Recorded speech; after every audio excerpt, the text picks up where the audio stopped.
వరుసబెట్టి bus ప్రమాదాలు, road ప్రమాదాలు. ప్రపంచంలో రోడ్డు ప్రమాదాల్లో అత్యధికంగా ప్రమాదాలు జరిగే రెండవ దేశంగా భారతదేశం రికార్డ్ అయింది. అనేక మంది ప్రాణాలు కోల్పోతున్న దాంట్లో మొదటిదయింది.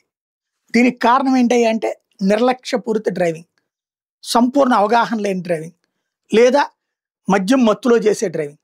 వీటిని నిరోధించాలంటే ఓ పక్కన చలానాలు వేస్తున్నారు, యాక్షన్స్ తీసుకున్నారు. కానీ సిబ్బంది 1% ఉంటే వెహికల్స్ 99% ఉంటాయి. దీంతో పూర్తిగా నియంత్రించడం సాధ్యం అంటే సాధ్యం కావట్లేదు. దీంతో ఆర్టిఫిషియల్ ఇంటెలిజెన్స్ ఉపయోగించి డ్రైవర్ కండిషన్ని చెక్ చేసేటటువంటి సిస్టమ్ని పెడుతున్నారు.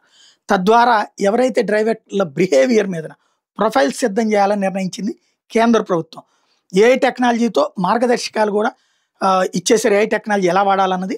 నిర్లక్ష్యపూరితంగా డ్రైవింగ్ చేసే వాళ్ళ మీద కఠిన చర్యలు. వాళ్ళ డ్రైవింగ్ లైసెన్స్ ఇక జీవితంలో డ్రైవింగ్ చేయకుండా ఆపేది. మొదట ఏడాది, ఆ తర్వాత 6 నెలలు, 6 ఏళ్ళు ఇట్లాగా చేసేటటువంటి పద్ధతికి రెడీ అవుతున్నారు. జాతీయ రహదారి భద్రతా ప్రణాళిక 2030 కోసం ఈ కొత్త ఆలోచన చేస్తున్నారు.